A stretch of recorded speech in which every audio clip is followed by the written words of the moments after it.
Wartawan ini sedang merekam sebuah program. Tiba-tiba sesuatu di kejauhan menarik perhatiannya. Dia memutar kamera di sekitar, perlahan-lahan memperbesar, dan ia melihat percikan air di atas es. Sepertinya ada makhluk yang bersembunyi di bawahnya, tapi Mike belum mengetahuinya. Penemuannya telah menempatkan kota yang terisolasi ini perhatian dunia. Ketika wali kota tiba di tempat kejadian, Mike mengangkat kamera ke gua es. Ketika sesuatu muncul dari dalam air, Mike sedikit bingung. Mengapa paus tetap berada di bawah lubang es? Alih-alih melanjutkan hidup, penduduk desa mengatakan kepadanya, tahun ini suhu telah mendingin dengan sangat cepat. Tilu 00 laut membeku dalam semalam. Paus tidak bisa berenang sejauh itu di bawah es. Jadi, mereka harus tinggal di sini untuk tetap bernapas. Dan itu bukan yang terburuk. Dalam waktu 3 hari, lubang itu akan membeku. Dan kemudian keluarga 3 paus yang malang akan terperangkap di lautan es yang gelap dan mati. Saat itulah ayah paus muncul kembali. Dia tahu persis apa yang akan terjadi padanya, istri dan anak-anaknya. Tetapi dalam menghadapi kekuatan alam yang kejam, tidak ada yang bisa ia lakukan. Pada akhir malam, Mike tidak bisa melupakan ekspresi keputusasaan di mata ikan paus itu. Jadi ia mengedit rekamannya dalam semalam, dan mengirimkannya langsung ke New York. Hari berikutnya, paus itu ada di berita. Kisah ini segera menarik perhatian masyarakat. Tidak lama kemudian, media dikerumuni oleh para jurnalis. Mereka semua ingin menghasilkan uang dari ikan paus. Kamar hotel di kota naik dari genap 0 menjadi 500. Namun, antusiasme mereka tidak surut. Kota perbatasan yang tenang tiba-tiba menjadi hidup. Tetapi sang wali kota tampak sibuk. Paus mungkin telah menjadi berita, tetapi mereka tidak keluar dari bahaya, dan tidak semuanya buruk. Penduduk setempat memiliki tradisi membunuh paus. Penduduk desa sudah merencanakan bagian ikan mereka. Wali kota tidak ingin mengambil keuntungan dari ikan, tetapi penduduk desa harus mencari nafkah. Tidak ada yang bisa dilakukannya. Segera setelah itu, sebuah konferensi pers diadakan di kota. Perwakilan masyarakat adat memperdebatkan kasus mereka, menekankan bahwa perburuan paus adalah cara hidup mereka. Itu masuk akal dan legal. Ana dari masyarakat hewan tidak mau kalah, bahwa kapal pemecah es sedang dalam perjalanan. Paus-paus itu akan segera dikembalikan ke laut. Mereka berselisih paham. Untuk sementara waktu situasi terhenti. Tiba-tiba, semua orang di ruangan itu menoleh ke belakang. Wali kota berjalan ke pesta peluncuran. Apa yang terjadi selanjutnya? Apa yang terjadi selanjutnya di luar dugaan siapapun. Wali kota meyakinkan para delegasi dalam 5 menit. Mereka sepakat dalam keputusan mereka untuk membantu paus keluar dari perangkapnya. Sekarang Ana bingung. Ada begitu banyak kebisingan. Bagaimana mereka bisa berubah pikiran secara tiba-tiba? Tetapi ia akan segera mengetahui, ini tidak sesederhana yang dia pikirkan. Pagi-pagi keesokan harinya, para pria dan wanita siap untuk berangkat ke es di mana paus-paus itu. Atas perintah wali kota, para penduduk desa telah mengangkut taksi mereka. Perjalanan 7 km untuk genap 0 per kepala. Lakukan apa yang Anda suka. Tapi, meskipun kota ini sedang ramai-ramainya, wali kota membawa anak buahnya ke atas es lebih awal. Mereka menggandakan ukuran lubang, agar paus dapat bernapas lebih baik. Menyaksikan paus dengan gembira muncul dari air, dan wajah ini memiliki senyuman kekanak-kanakan di atasnya. Bahkan ia tidak punya pilihan selain membiarkan penduduk setempat merampoknya. Untuk menjaga agar paus tetap hidup, dia harus menemukan cara untuk menghasilkan lebih banyak uang bagi semua orang. Dengan sekelompok besar orang yang datang, keluarga paus tampak keluar dari bahaya. Ana percaya bahwa begitu pemecah es tiba, paus akan dapat melarikan diri. Tetapi masalah baru telah membunuh harapan paus untuk bertahan hidup.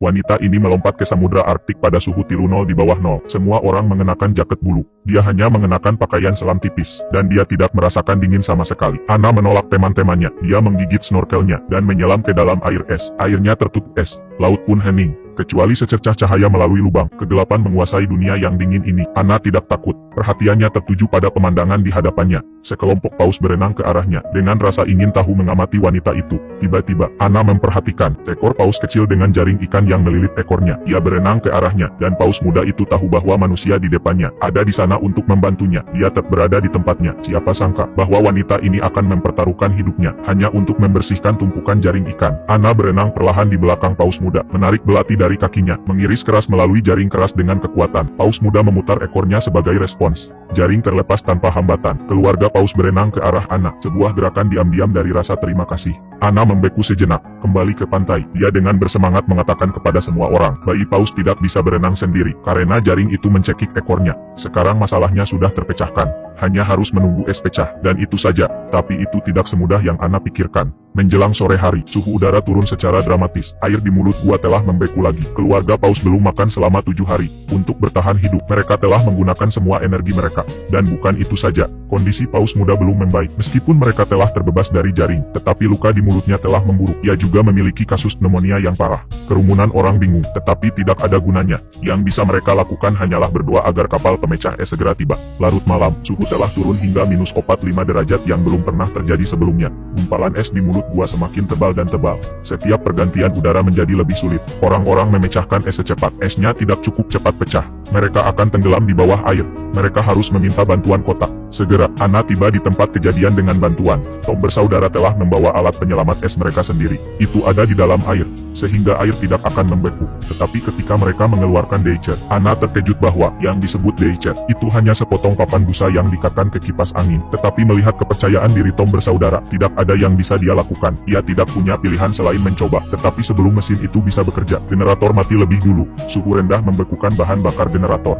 Anna bergegas menelepon Mike untuk mendapatkan generator baru. Dan dalam perjalanan, generator tidak boleh dimatikan atau akan membeku lagi. Ketika Mike tiba dengan tergesa-gesa, dia akan naik pesawat, tetapi ia dicegah untuk melakukannya karena kabin ditutup. Asap knalpot dari generator akan mencekik orang-orang di dalamnya. Paus berada dalam bahaya. Tidak ada yang bisa dilakukan Anna. Dia mengatakan kepada pilot untuk tidak menutup palka dan terbang dalam angin dingin. Sebuah keputusan yang hampir membunuh semua orang.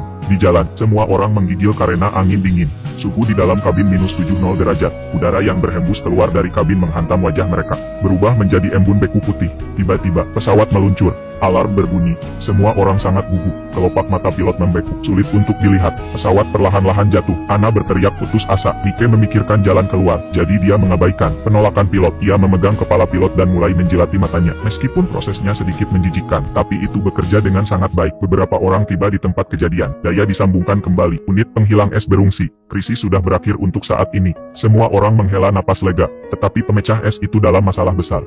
Bayi paus ini mencoba untuk bunuh diri. Dia menjulurkan kepalanya keluar dari air. Sekali pandang ke langit, kemudian ia tenggelam ke dalam air. Namun, manusia di pantai tidak tahu. Orang tua paus menjulurkan kepala mereka keluar dari air untuk meminta bantuan. Orang-orang menganggap ini sebagai tanda bahwa mereka siap untuk pergi. Paus-paus itu putus asa, tetapi naluri mereka untuk bertahan hidup mendorong mereka untuk mengikuti lubang yang digali oleh manusia. Orang-orang sangat senang melihat paus berangkat. Kegembiraan yang tinggi. Mereka berkumpul di pintu masuk lubang untuk menyaksikan. Dan saat itulah, Anna menyadari ada sesuatu yang salah. Bayi paus itu hilang. Ia pergi ke lubang pertama untuk mencarinya. Airnya membengkak, tetapi paus itu tidak terlihat. Anna bingung. Ia baru saja bersama orang tuanya. Bagaimana mungkin ia bisa menghilang dalam sekejap? Dan saat itulah, wali kota berbicara tentang hukum alam yang kejam untuk bertahan hidup. Bayi paus itu sangat sakit. Orang tuanya enggan pergi untuk merawatnya. Ia tidak ingin menyeret keluarganya ke bawah. Ia harus mengorbankan dirinya sendiri. Ia berhenti berenang. Ia membiarkan tubuhnya tenggelam ke dalam kegelapan laut. Anna tidak bisa menerima kebenaran. Dia berteriak kesakitan. Dia ambruk ke tanah. Kesedihan menyelimuti semua orang.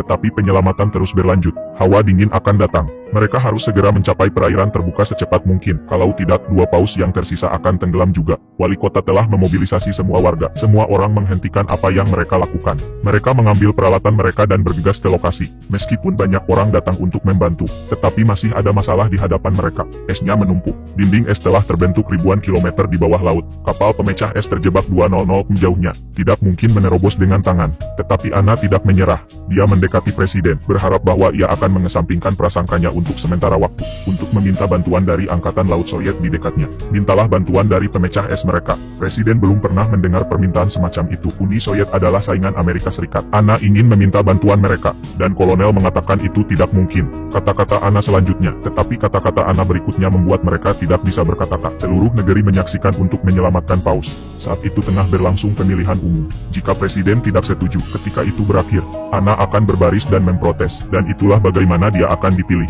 Presiden tidak menyangka Anna akan mengatakan itu. Ia tidak tahu apa yang harus dilakukan. Pada akhirnya, solusi Anna berhasil. Presiden ditekan, setuju untuk meminta bantuan Angkatan Laut Soviet. Ketika berita itu tersiar, media berita dunia meledak. Tidak ada yang bisa membayangkan, dua rial perang dingin akan setuju untuk bekerja sama untuk menyelamatkan paus. Berita itu sampai ke tempat kejadian. Kerumunan orang terinspirasi. Semua orang penuh energi. Segera mereka menggali sampai ke kaki dinding es. 425 lubang di seluruh lautan beku. Itu adalah kerja keras, tetapi semua orang senang. Tiba-tiba, sirene berbunyi, menarik perhatian semua orang. Di kejauhan, kapal pemecah es Soviet datang dengan cepat. Anna tidak menyangka Soviet akan datang begitu cepat. Pikiran bahwa paus akan segera dapat melarikan diri. Hatinya akhirnya lega. Namun, suasana di atas kapal pemecah es sangat berat. Dinding es itu lebih besar dari yang diperkirakan kapten. Tidak akan mudah untuk mencapai pintu keluar. Kapten memberikan perintah untuk memperlambat laju. Dengan ragu-ragu, ia mengarahkan ke arah dinding. Orang-orang di pantai menahan napas. Harapan yang tinggi, tetapi detik berikutnya kecepatannya terlalu lambat. Dinding es tidak bergerak sama sekali. Tetapi saat kerumunan orang kecewa, suara kapten terdengar melalui radio. Kawan-kawan, kami hanya menguji air.